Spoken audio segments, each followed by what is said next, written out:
Hi, this is Elliot Fishman, and welcome to part 4, and this will be the final part of our talk on CTA applications in oncology. And we're going to talk a little bit, just a little, about the small bowel and colon.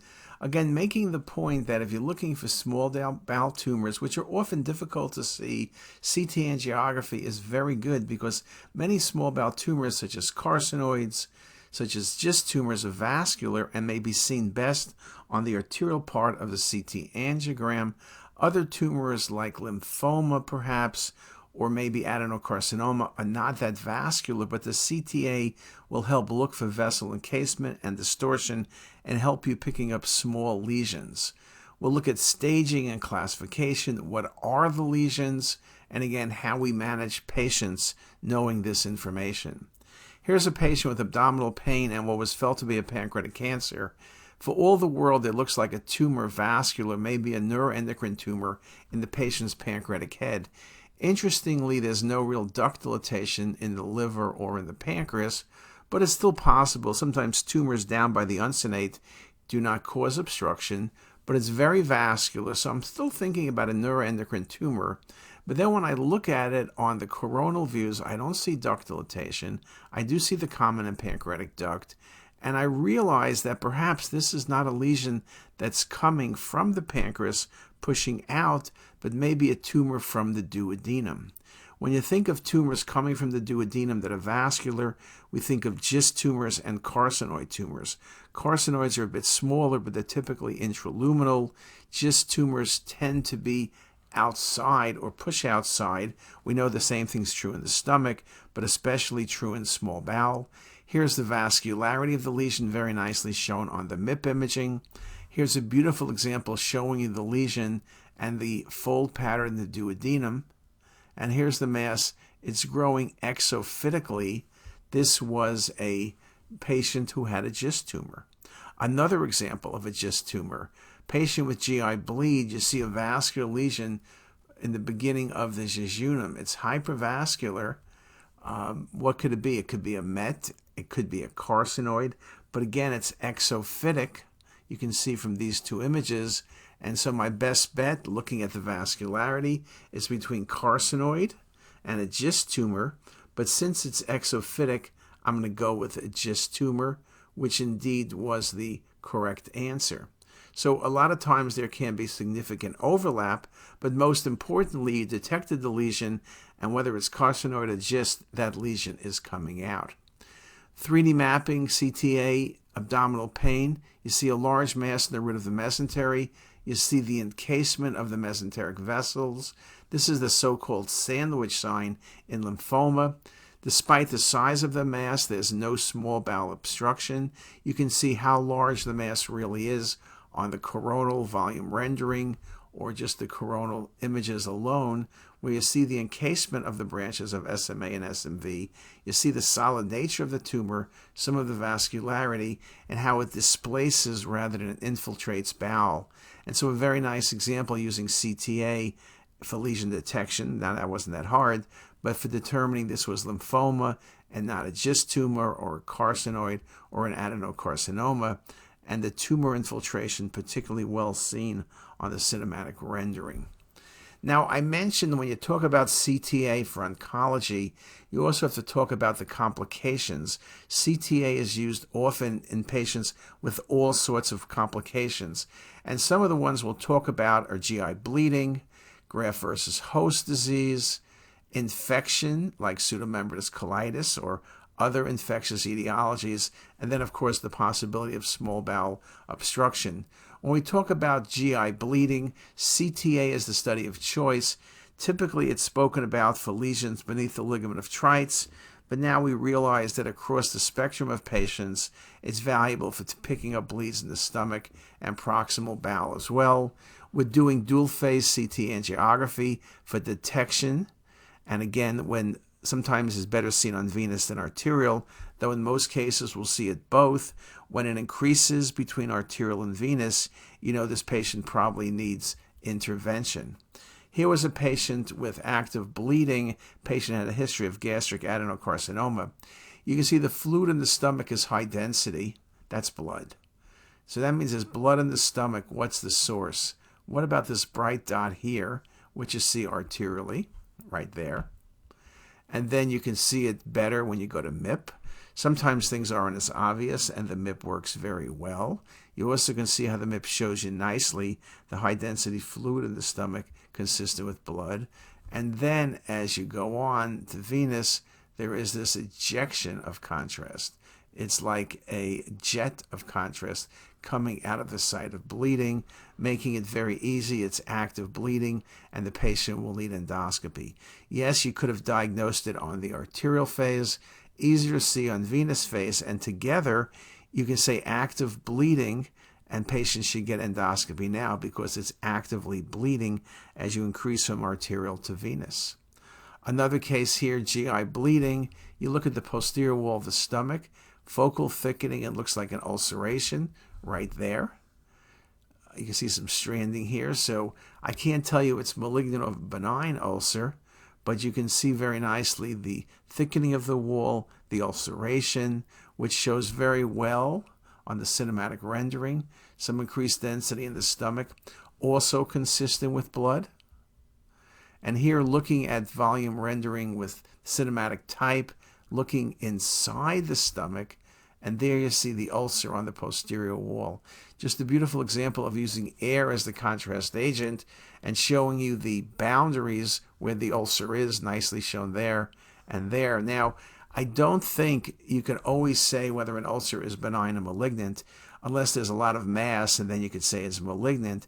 In this case, it could be a benign ulcer, it can be a malignant ulcer, but it is an ulcer and endoscopy will be done, and this was a malignancy. We also talk about complications of ischemia. Bowel wall thinning is a common feature of ischemia. Ischemia can be due to chemotherapy. It can be due to complications such as embolic phenomena to the patient's SMA. It could simply be due to the patient's primary disease process, which involves mesenteric vasculature. And the thing is, we look at the bowel, we look for thinning of the bowel, lack of good enhancement, we look at the size of the mesenteric vessels. Are they small? Are they patent? Is there thrombus present? And again, this idea about wall thinning is a result of the loss of blood flow to the bowel wall mucosa. Here's a good example, arterial phase, really dilated small bowel, but they don't have a lot of features, and the small bowel is not enhancing as well as we would typically expect it to.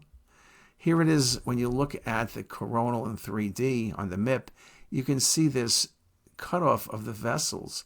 There's then some stretching and twisting, and look how small the branches are off the SMA branches. And so what you're looking at is you're looking at the fact that the patient has this internal hernia with ischemic bowel and volvulus present. Look how poorly the bowel enhances. Look how small the vessels are. Look how the vessels are distorted. The cinematic rendering really shows you the decreased attenuation of the bowel loops because of the fluid and the poor flow and enhancement. Just a really, really nice example of that here. And in that case, it was a closed-loop obstruction. We talk about closed-loop obstructions and there being surgical emergencies, the ability to look at the vessels, look at change in caliber, look at things like the coffee bean appearance, looking for the vessels being twisted, looking for the vessels being small because the patient becomes hypotensive, are all things we want to look at. So again, talking about carcinoma, we also need to talk about the complications of carcinoma as well. Now, I showed you a couple examples of the GIST tumors, and again, GIST tumors can present with bleeding. I showed you how you look at those tumors, how you look at the fact they're typically exophytic as opposed to the carcinoid type tumors, which are going to be intraluminal, but it's not always an easy thing to decide, particularly when the tumors are small. 3D mapping with CTA can be very helpful. We also look for complications from bleeding to rupture. And here's just a good example, another possibility, vascular lesions shown very nicely in the small bowel. The key thing in this patient, if you had all the images, the patient had a renal cell carcinoma with nephrectomy, And so metastatic renal can go to stomach, can go to small bowel, can present with GI bleeding, can go to pancreas. We all know that. Again, if you have GI bleeding in a patient with a history of RCC, you better look carefully for the possibility of metastatic disease to the patient's small bowel, which is shown here and shown here as well. When you have metastasis, like any mets, be it lung or liver, can be solitary or can be multiple. So that becomes very, very important as well. You can see it also on the venous phase, but you can see it's a bit harder to see because at the venous phase, the tumor is essentially the same density as unopacified bowel, and it can easily be overlooked. Again, CT angiography using that arterial phase with the venous phase really gives you some impressive help in making the diagnosis. I mentioned GI bleeding. We talked about a gastric bleed. We also talk about bleeding. Diverticular disease can occur in any oncology patient. Just because the patient had diverticular disease before, you can see other complications related to large bowel because of the therapy or the primary disease process. We talk about angioectasias. Here's a good example of a patient who's an oncology patient, diverticular disease, active bleeding in the patient's right colon, active bleeding in the left colon. One point I do make is I've seen more patients now with multiple sites of bleeding, particularly as a complication. You want to be very careful. You don't want to treat one bleed and found out you missed something and the bleed continues. So multiple bleeds, usually it's not diverticular disease. Usually that's a unilateral bleed. But multiple bleeds, you got to think about something related to chemotherapy, particularly to immunotherapy. Here's nicely on the coronal volume rendered views showing you the active bleeding in the patient's cecum tracking to ascending colon, as well as the active bleed in the patient's descending colon. And you can see as you go from arterial to venous, in both areas, the bleeds increase in extent and involvement. So just a really nice example, again, the role of CTA in looking at restaging patients, but also being used to look for complications. With immune checkpoint inhibitors, as in this case, multiple sites of bleeding at the same time can occur.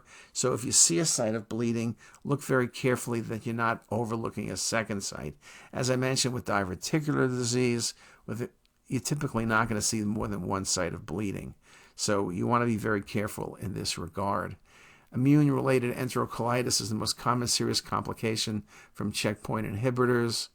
Frontline treatment, including steroids, can have a significant effect and can be very helpful in managing.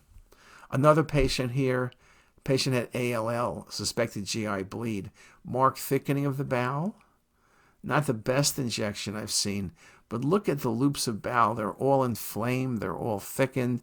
There's fat between the loops. There's prominent vessels. And when you look at the cinematic rendering, the vessel mapping shows really prominent vessels, really marked thickening, the layering, the wall thickening as we cut through multiple loops. Really a very nice example. This is not the look of ischemia. The vessels are patent. It's not large bowel. It's small bowel predominates this disease process. It could be infectious, unusual infectious disease. But this was graft versus host disease. Graft versus host disease, not uncommon. Again, the key thing is marked wall thickening, marked enhancement, prominent vas recta, long segments of bowel being involved.